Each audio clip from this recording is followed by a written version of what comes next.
Tumpas aksi premanisme berkedok ormas. Mungkin tadi Pak Abdullah tidak berkedok ormas, tapi kemudian berlindung di balik nama ormas, begitu ya Pak Abdullah. Tapi kemudian yang menjadi tantangan dan PR ke depan, bagaimana tadi membenahi implementasi dari undang-undang yang sebetulnya pasal-pasalnya sudah baik mengatur mengenai keberadaan ormas itu sendiri? Ada beberapa poin, Mbak. Yang pertama, pendirian dan pembentukan ormas itu adalah hak asasi manusia. Oke. Yang kedua, pembinaan terkait ormas itu bagi saya wajib dan itu bisa dilakukan oleh Kemendagri. Tapi pertanyaannya dengan 500.000 sekian ormas tersebut, pembinaannya anggaran dari mana? Begitu.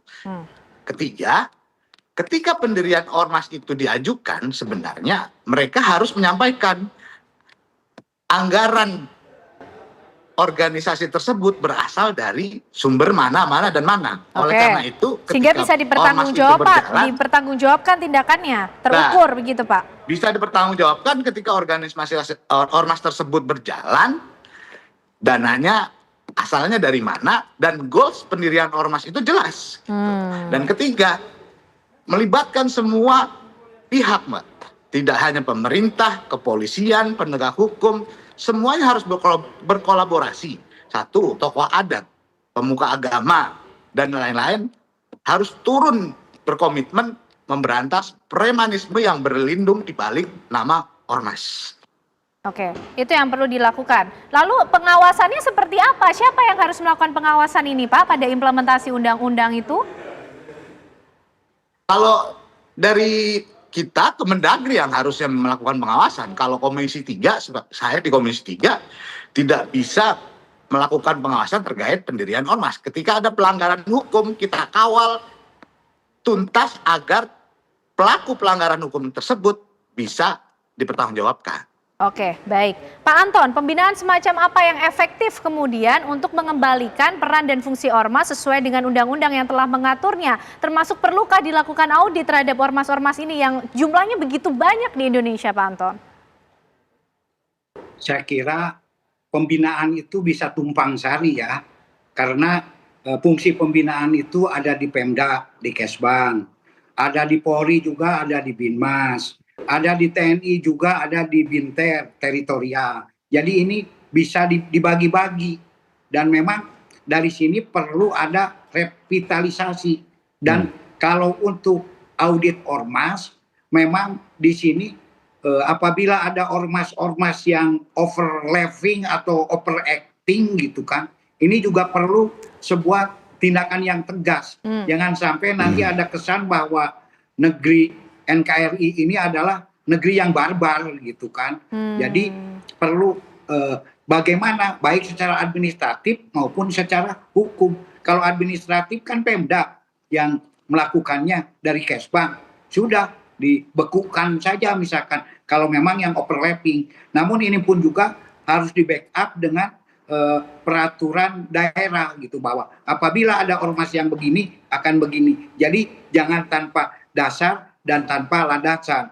Karena justru sekarang pembubaran ormas itu bedanya Undang-Undang tahun 2013 dengan Undang-Undang 16 tahun 2017 itu, kalau dulu kan pembubaran ormas itu lewat pengadilan. Tapi sekarang pembubaran ormas itu bisa langsung sepihak dilakukan oleh pemerintah. Nah ini kan bisa jadi alat. Dan untuk audit atau ya untuk lebih merampingkan, mengecilkan, saya kira memang perlu, karena banyak juga di antara 5.500 itu adalah ormas-ormas yang memang tidak aktif dan memang stigma di masyarakatnya itu meresahkan. Nah sekarang tinggal bekerja sama dengan Intel Kepolisian, BIN dan lain-lain, adakan pendataan ormas-ormas mana yang kira-kira selama ini meresahkan masyarakat, bahkan akan membuat iklim investasi ekonomi ini menjadi menurun. Nah, apabila sudah ada data ini, tegur saja secara tertulis. Saya kira apabila ada teguran baik dari kepolisian atau dari Pemda, ormas itu sendiri akan ketar-ketir gitu kan. Dengan teguran tertulis sudah cukup efektif, Pak Anton? Perlu ada satu tindakan tegas. sebelum kita dibentuk Satgas Anti Preman. Dan kalau Satgas Anti Preman itu kan itu jalan terakhir lah. Yang paling utama ini sekarang justru pendataan mana saja ormas-ormas yang dianggap meresahkan masyarakat dan akan menurunkan tingkat investasi ekonomi itu harus segera didatakan itu dan sebetulnya segera diberikan sebuah teguran keras. Itu sebetulnya yang kemudian harus diantisipasi. Yang akurat yang pernah mereka lakukan. Baik, Pak Anton. Dan tidak usah ragu-ragu, lakukan saja tindakan tegas. Tidak itu perlu saya kira ragu-ragu. Ya, tidak perlu ragu-ragu, apalagi negara Pak Trubus yang tentunya memiliki wewenang untuk mengatur bagaimana keberadaan ormas. Harus diatur seperti apa lagi Pak Trubus sehingga negara tidak kalah dengan aksi premanisme. Ada juga mungkin contoh positifnya dari Grip Jaya sudah mengatakan tindakan tegas, kemudian mengatakan itu bukan anggota ormas kami dan tidak akan memberikan bantuan hukum terhadap mereka. Sebetulnya dari ormas-ormas itu sendiri juga kah yang perlu melakukan penindakan tegas, tapi bagaimana negara juga hadir? Iya, menurut saya ini yang harus dilakukan adalah tindakan tegasnya ormas itu sendiri dalam terhadap anggota-anggotanya. Artinya kalau anggotanya ini yang menyimpang ya mereka ada sanksinya.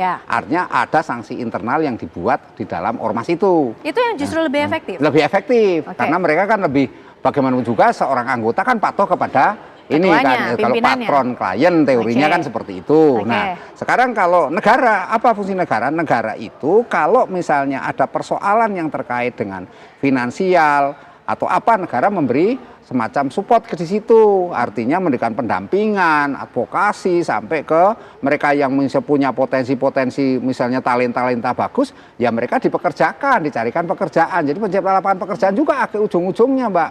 Sehingga mereka ini istilahnya tidak tergantung kepada hidup di ormas itu. Betul. Nah, ini yang harus dipertimbangkan. Tetapi sekali lagi bahwa karena jumlah ormas itu banyak, kita kan nggak mudah kalau misalnya ini kan data secara keseluruhan. Nah, sekarang bagaimana ormas per daerah itu berapa?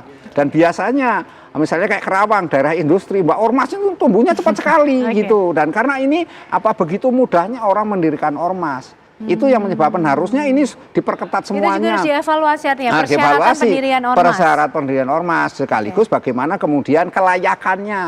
Layak nggak dia? Kalau nggak layak jangan diizinin gitu. Artinya diizin itu kan di Kementerian Hukum HAM kalau dulu kan di Kementerian Hukum. Nah, jadi kalau memang nggak layak sudah jangan diizinkan misalnya seperti itu. Jadi ada satu tahap-tahap di mana ada verifikasi terus-menerus terhadap. Karena itu juga upaya filter, Pak Trubus. Iya, upaya filter. Karena kalau kita hanya sekedar berkali-kali penegakan, kemudian sifatnya kuratif penindakan, itu tidak akan menyelesaikan persoalan. Karena kan tumbuh terus. Kan ini kan ngomongin premanisme di dalam ormas ini kan seperti memutar kaset pusat yang berulang-ulang seperti temanya kan gitu di masyarakat nggak selesai, dan negara seperti ada pembiaran juga kan munculnya kan seperti itu. Artinya negara membiarkan karena memang negara nggak punya istilahnya kemampuan untuk menciptakan lapangan pekerjaan, untuk memberikan mereka satu pendidikan yang lebih baik. Padahal ketika negara hadir, ini juga ketika negara hadir, ormas diatur dengan baik sesuai fungsinya, ini iklim investasinya juga akan menjadi lebih positif. Harusnya kan negara ke sana. Cuman negara selama ini berpikiran bahwa ormas ya itu urusan ormas. Artinya negara hanya sifatnya memberikan izin saja gitu, dan tidak sampai kepada pengawasan sampai terlalu jauh, internalnya memberikan verifikasi sampai ke audit itu juga belum pernah dilakukan. Kalaupun dilakukan hanya ormas tertentu saja yang dianggap punya fungsi. Nah, kemudian memang sulitnya adalah ormas-ormas itu sendiri ada yang kaitannya dengan kepentingan-kepentingan politik. Nah, ini kan juga harus kekuasaan. Nah, ini kan juga harus menjadi bagaimana pengaturannya agar ada kebijakan regulasi untuk mereka sehingga penyelesaiannya tidak semata-mata konteks penegakan aturan, tapi juga ada political will gitu politik, intinya itu, Mbak. Baik, Pak Abdullah mungkin merespon apa kemudian saran lah ya, bentuknya saran dari Pak Trubus melihat fenomena yang terjadi di tengah masyarakat berkaitan dengan keberadaan ormas ini seperti apa? Adanya penegakan yang harus dilakukan, kemudian mungkinkah peraturan pendirian ormas ini juga perlu diperbarui sehingga tidak dengan mudah begitu ormas dibentuk? Yang seperti saya katakan tadi, Mbak, tujuan pendirian ormas itu harus jelas. Dan dari awal juga dipertanyakan juga anggaran untuk jalannya organisasi tersebut dari mana sumbernya. Oleh karena itu, ketika memang organisasi tersebut bisa berjalan dengan anggaran yang jelas, saya rasa ormas tersebut akan menjadi hal positif. Tapi yang terjadi adalah mereka memanfaatkan lembaga tersebut untuk motif ekonomi. Oleh karena itu, hal-hal tersebut yang pasti mengganggu iklim investasi. Ya. Dan saya kemarin mengkritisi total Satgas anti premanisme yang dibentuk oleh Gubernur Jawa Barat. Bukan mengkritisi, mempertanyakan efektivitasnya. Kenapa? Saya mempertanyakan aja sudah dibully, Pak. Kenapa tidak efektif? Kenapa hal pembakaran mobil polisi di Depok itu bisa terjadi? Padahal sudah terbentuk Satgas anti premanisme. Ya. Sebenarnya ketika Satgas anti premanisme itu efektif, hal-hal seperti ini tidak mungkin terjadi.